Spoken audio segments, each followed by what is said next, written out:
شهد هطول الأمطار على منطقة المدينة المنورة أضرار في بعض الممتلكات الخاصة لسكان المدينة،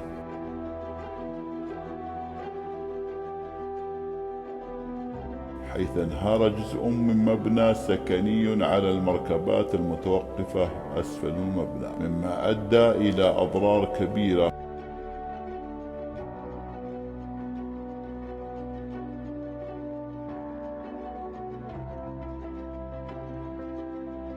وكما أظهرت الصور اقتلاع بعض أعمدة إنارة الشوارع داخل الأحياء، وذلك بسبب شدة الرياح.